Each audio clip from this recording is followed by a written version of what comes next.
pasó con la fuga? La fuga fue una fuga espectacular, bien pensada, y un hombre muy inteligente. Porque los que nos vencieron a nosotros no fueron ningunos bobos. Don Rodrigo es muy inteligente, el señor Santa Cruz muy inteligente, y Pacho Herrera, Elmer Herrera Buitrago, supremamente inteligente. El señor Santa Cruz manda a que compren un carro exactamente igual al de los fiscales, sin rostro. Y le mandan a hacer la placa exactamente igual. Que quede totalmente igual el carro, que no tenga ninguna diferencia. Mismo modelo, todo, lo hacen muy bien hecho, que el dinero que tenían era brutal, una cosa de locos. Y espera un día que haya una diligencia. Y para la época la Policía Nacional estaba haciendo un experimento para tomar el control de las cárceles en la República de Colombia. ¿Y por dónde empieza el experimento? Por el lugar privilegiado donde estaba toda la mafia, donde estaban los grandes casos, estaba Popeye, los Rodríguez, estaba Leonidas Vargas, empiezan por el Paz Picota. Entonces la policía empieza a tomar los controles ahí, pero la policía pues era manejada por don Miguel León Gilberto. Empiezan por ahí, pero la Policía Nacional no tiene la experiencia en prisiones. Y un preso está pensando las 24 horas en la fuga y el policía está pensando en otra cosa. En cambio los guardianes sí tienen experiencia, en los de prisiones tienen experiencia en la fuga y todo esto y saben controlarlas. Entonces, pero también hay unos guardianes ahí, unos sargentos de la guardia, porque están haciendo el empalme para la policía para enseñarle a trabajar. Entonces llega el día y entra normalmente la fiscalía el día que venía a indagar al señor Santa Cruz. Viene la fiscalía, trabajan como 2 horas, 3 horas, trabajan. Llega la hora del almuerzo. Y el fiscal dice, se suspende la diligencia porque la hora del almuerzo, volvemos en la tarde. Se va el fiscal con su conductor, con el escribiente, con todo y con sus escoltas, porque tenían miedo, pánico. Se van. Y no le informan nada a la guardia, porque la guardia no tiene que saber nada ni nada, porque era justicia sin rostro. Claro. Se van y salen, y más o menos a la hora entra el carro de Santa Cruz.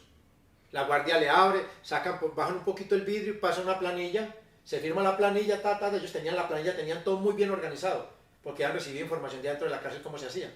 Sí.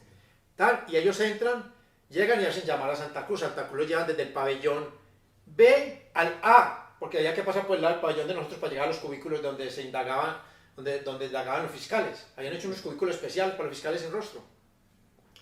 Llega ahí y la puerta era retirada más o menos unos 15 metros y afuera había un policía ahí. La puerta había que cerrarla. Cierra la puerta y entonces se acerca a Santa Cruz. Los que están del otro lado traen, ya sabían cómo eran los biseles de los vidrios, porque los vidrios eran de este grosor, blindados. Traen cómo quitarlos, traían las máquinas y sacan el vidrio. Desarmaron todo. Desarmaron todo y montaron a Santa Cruz en el carro y Fuera. adiós Santa Cruz Londoño. Y el policía afuera, pasó 1 hora, pasó 2 horas, pasó 3 horas, como era alejada la puerta. Señor Santa Cruz, señor, nada. Él entra en pánico, vienen, tumban la puerta y encuentran el vidrio. Este país enloqueció, la fuga de José Santa Cruz Londoño. Don Chepe se fuga y se va por su amado Carlos Castaño Gil, que había sido compañero mío en el cartel de Medellín y que había sido trabajador de Pablo Escobar y que había fundado los Pepes y junto con el cartel de Cali había ayudado a acabarnos a nosotros, se viene para acá, para Medellín. Y como la policía era la que estaba manejando el pabellón, la policía quedó supremamente mal. Entonces el general Serrano, que lo había capturado, quedó contra las paredes. Entonces viene la DEA y empiezan a moverse la DEA y la CIA. Entonces ellos detectan que José Santa Cruz Londoño está escondido acá en Medellín, en una mansión de los Castaño que llaman Montecasino. Él está escondido ahí, los Castaño tienen el control de Medellín, tienen control de policía, control de todo aquí. Son poderosísimos los Castaños aquí. Sobre todo Carlos Castaño, porque Fidel Castaño ya había muerto. Sí.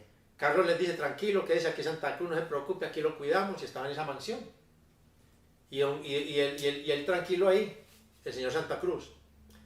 Pero el señor Santa Cruz en su gran inteligencia se le olvidó que Carlos Castaño era un traidor. Ya había traicionado a Pablo Escobar, había traicionado a su hermano, lo había matado a su hermano Fidel Castaño Gil. Se fue a vivir de un traidor. La DEA, por intermedio del general Serrano y la CIA, le llegan a Carlos Castaño Gil. A Montecasino. Sí, ellos le llegan por otro lado y le dicen que le entregue al señor Santa Cruz. Carlos Castaño Gil accede a entregárselo a la DEA, a la CIA y a la policía colombiana y lo saca muerto de Montecassino, lo mata ahí. Lo lleva aquí a una parte, una salida de Medellín que llama la Cola del Zorro y lo dejan en un automóvil Suzuki ahí.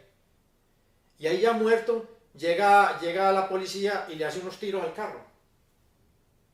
Como si lo hubieran detectado y que se enfrentó y que no sé qué. O sea, montar una película la hijo de madre. Bueno, después llega el CTI de la Fiscalía Colombiana a hacer el levantamiento y se da cuenta que ella estaba muerto cuando llegó ahí. Se da cuenta que la trayectoria de las balas no da con el cadáver. Las balas que lo mataron. Entonces eso lo manejan con plata, se arma un escándalo, arreglan eso en un momentico. Eso mete la CIA, la DEA, el gobierno, todo el mundo. Listo. Ahí muere José Santa Cruz Londoño. Después de su fuga de la cárcel La Picota. Y La Picota pues respira de ese golpe. Respira de ese golpe. Y entonces empiezan a vigilar mucho ya que no salga un preso. Empiezan una vigilancia muy brava y concentra tanto la vigilancia que hay otro preso que viene para la segunda fuga, que es Bochica.